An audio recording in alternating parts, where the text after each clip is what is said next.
películas. Por ejemplo, le envió una imagen de Humphrey Bogart en El Tesoro de Sierra Madre, de donde seguramente, si prescindimos de la película de Charlton Heston, que yo creo que es imprescindible, pero si prescindimos como hace George Lucas, nació la idea de ponerle el fedora al personaje, ese fedora desgastado.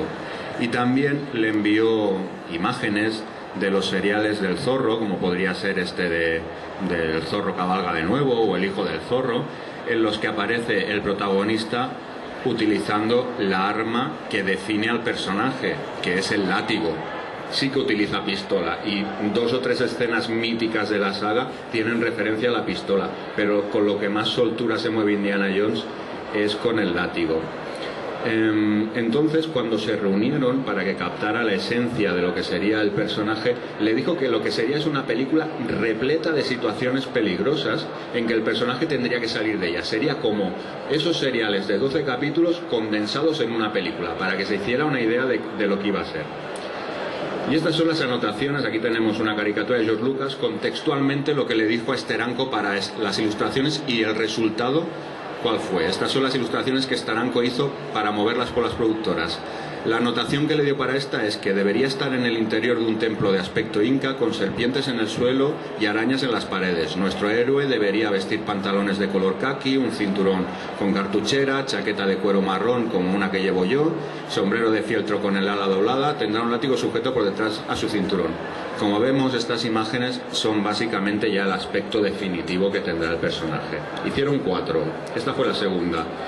En una localización desértica con árabes, con algunos camiones y tanques nazis, sugiero que cojas una vieja foto de Humphrey Bogart del Tesoro de Sierra Madre para la correcta visión de nuestro héroe. Aquí también lo vemos con un aspecto más tosco, fumando. Si os fijáis, está más cercano al aspecto que hubiera tenido Tom Selleck en el personaje, pero ya define muy bien cuál sería esa aventura en el desierto. Un piloto nazi, nuestro héroe, debajo del ala de un avión Flying Wing, manteniendo una pelea de puñetazos en el suelo, muy cerca de una hélice en la cual uno de los dos va a ser triturado. Pues esta imagen que sirvió para mover por la productora era una escena que sabían seguro que iba a salir en la primera película. Y cómo no, si aquel pequeño cromo fue un referente, pues directamente con nuestro héroe a caballo saltando al camión militar nazi con una cubierta de lona en la parte trasera del camión, aproximadamente en 1936, antes de la guerra. Una imagen absolutamente icónica de la primera película. Pero claro, sospechosamente, y digo sospechosamente porque no lo reconocen, hay unos cómics que seguramente o Spielberg o George Lucas leyeron de pequeños, que son de la Disney, y que claro, se llaman The Seven Cities of Cibola y The Price of Pizarro, que bueno, a priori pues son cómics de aventuras y ya está. Pero he puesto la comparativa de imágenes y hombre, son sospechosas. Los personajes se adentran en templos y en uno pues les tiran flechas que se van cruzando y los personajes se tienen que agachar. Bueno, recuerda una escena de Indiana Jones, pero bueno, podría pasar. Luego salen huyendo perseguidos por los nativos. Bueno, Indiana Jones también tiene que salir huyendo de unos nativos. Hasta aquí, pues bueno, son coincidencias. Pero claro, si hay que rescatar un ídolo, en este caso de jade, y cuando lo coges te persigue una bola gigante en el cómic, pues hombre, es más que sospechoso. La referencia es muy clara, porque una vez que estos personajes, estamos hablando de cómics de los años 50, cogen un ídolo de jade, les persigue una bola de piedra gigante, pues hombre, esa imagen que tanto nos impactó a todos nosotros, pues parece que está un poco extraído de aquí. Yo no le quito mérito, pero no hace falta ocultarlo tampoco. O sea, todos reconocemos a Indiana Jones y a todos nos gusta. Si se basaron o no aquí para sacar la idea, a mí me da igual, pero si es así, no pasa nada por reconocerlo. Y luego también seguramente hay una influencia más europea. Spielberg siempre reconoce que sus influencias son más europeas.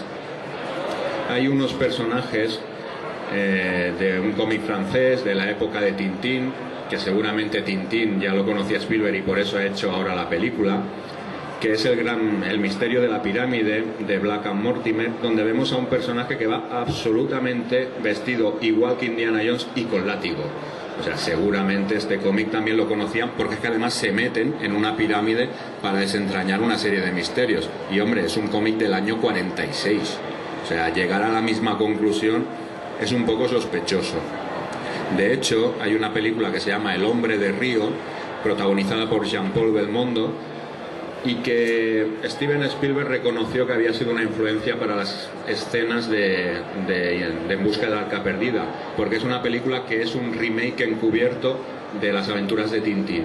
Por lo tanto, pues él dice que le debe mucho a esa película de Philippe de Broca. Cuando la película se puso en marcha,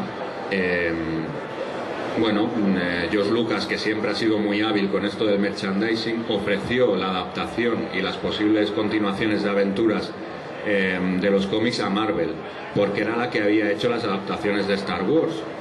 Y entonces pues no tuvieron ningún problema, porque Star Wars, pese a que la calidad cada vez fuera discutible, fijaos en el último número, Star Wars duró 107 números, el último número tan desfasado, tan disco, solo hace falta ver cómo van vestidos los personajes. Pues bueno, al final aceptaron hacer la adaptación de la película de Indiana Jones, y ahora llegamos a cómo la saga de Indiana Jones se ha visto en los cómics.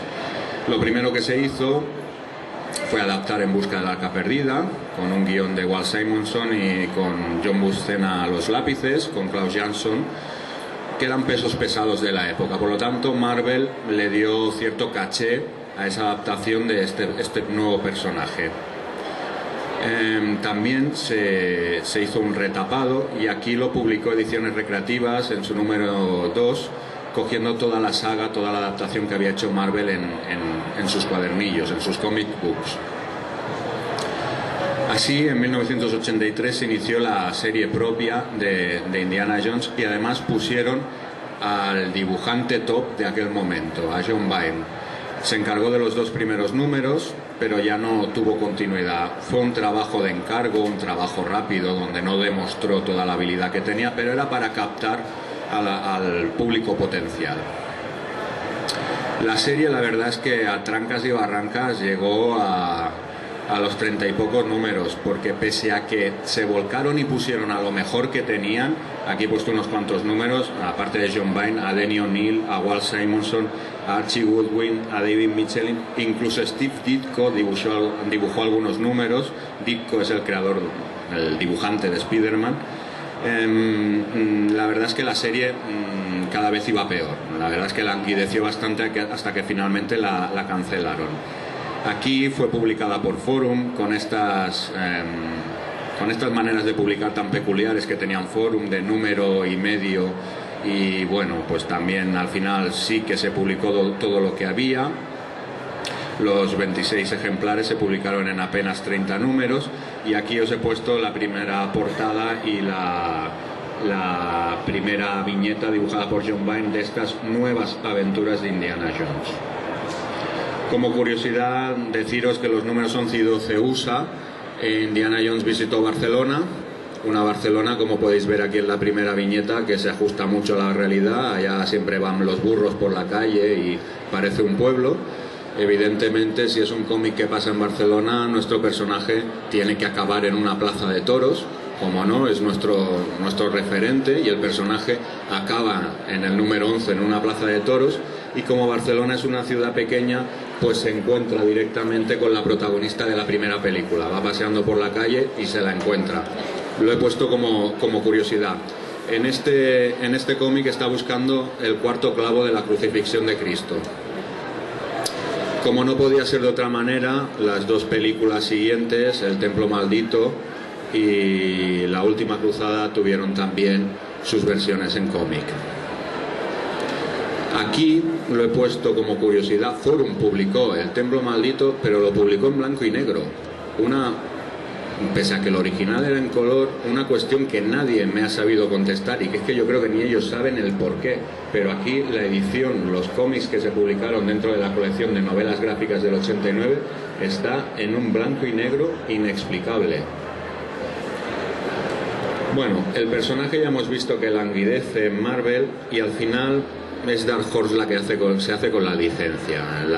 A Marvel se le acaba la licencia, no está interesada en continuar con el personaje, y entonces pues Dark Horse, que es una editorial que en aquel momento pisa fuerte, dice pues ya, nosotros compramos la licencia y sacan lo que es posiblemente el mejor cómic propio, con aventura propia, de Indiana Jones, que es Indiana Jones y las llaves de Atlantis. Está basado en un videojuego y luego, vuelvo atrás por si no... Bueno...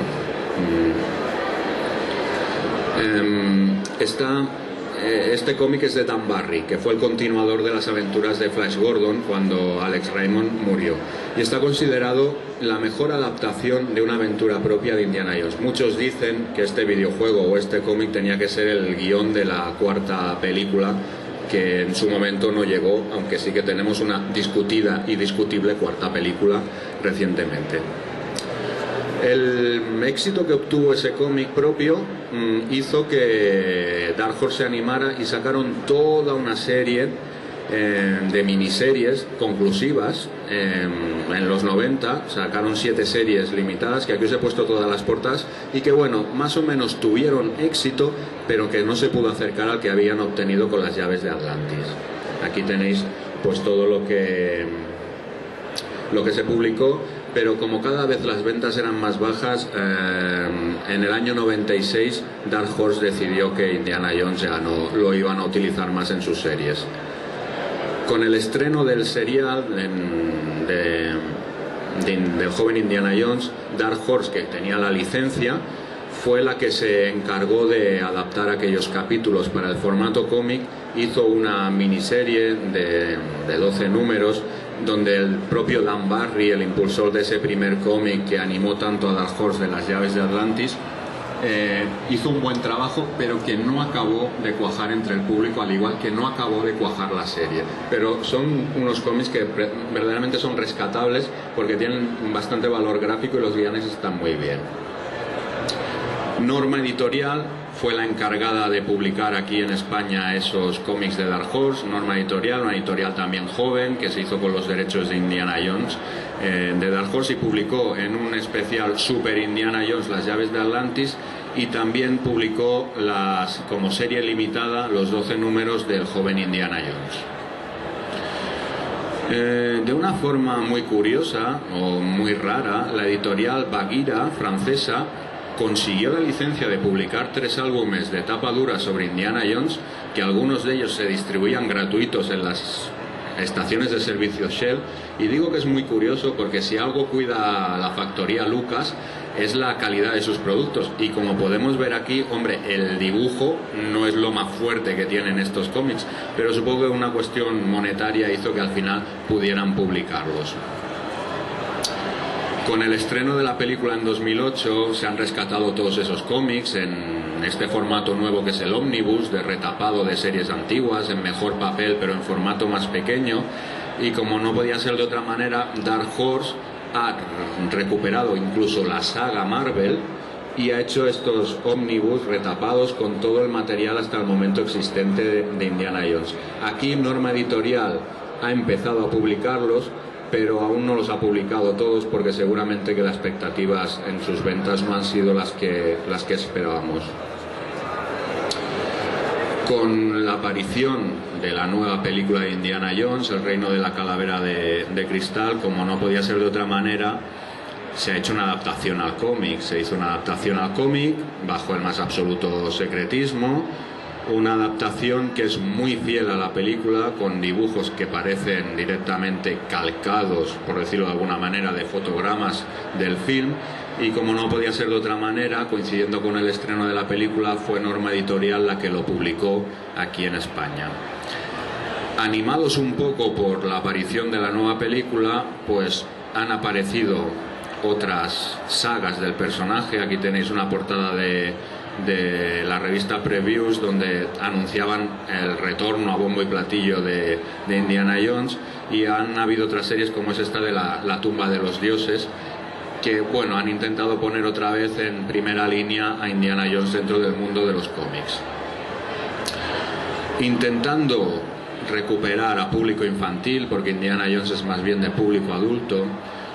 También se ha sacado una línea de cómics con una estética más parecida a los dibujos animados del Cartoon Network, esa línea tan de contorno tan negra, y que, como podéis ver en las páginas, se ponen muy pocas viñetas, y que lo que trata es de captar a un público más infantil, con historias incluso también más infantiles. De momento se han publicado 2 completas, no se sabe si la serie va a seguir. Aquí Norma también las publicó, pero es una serie que no ha acabado ni de gustar ni al público infantil ni al público adulto. Es una serie que se ha quedado un poco entre medio, pero su voluntad era un poco hacer lo mismo que las Guerras Clon, captar nuevo público para el personaje. Como no podía ser de otra manera, con un personaje tan icónico, está plagado de parodias. La revista Mad ya hizo una serie de parodias, Indiana Goops, la Disney siempre aprovechando esos éxitos, como no, nuestro Cabezón Jones viviendo estas aventuras, de Enrique V. Vegas. Y para finalizar, pues algunos de los bocetos que se barajaron cuando se supo que iba a aparecer la película de Indiana Jones, sabiendo la edad que tenía Harrison Ford, que curiosamente luego lo hizo bien. Bueno, Indiana Jones y las baratas drogas de prescripción canadiense fueron algunas de las ideas que la revista Mad aportó para hacer la nueva película. Indiana Jones y la búsqueda del colchón firme para sujetar bien la columna, parodiando el cartel o una de las escenas más famosas, el cartel, el dibujo de la segunda película, parodiando esas escenas en que va con el látigo suelto por el desierto, pues Indiana Jones y el viaje del inserso al Taj Mahal, o parodiando la famosa escena de la esfera, Indiana Jones y la actriz de reparto a la que le dobla la edad. Como no, Indiana Jones contra los puñeteros niños que juegan en el jardín, o Indiana Jones y la incontinencia maldita. Esto eran las bromas que, cuando se supo que tantos años después se iba a hacer una nueva película, y teniendo en cuenta la edad del personaje, todos los chascarrillos que se llegaron a hacer sobre el mismo. Y nada más, aquí tenéis mi email y nos podéis buscar por Rubens Productions. Aquí todos los personajes de la saga hechos en píxeles para que los podáis reconocer. Y muchas gracias y hasta otra.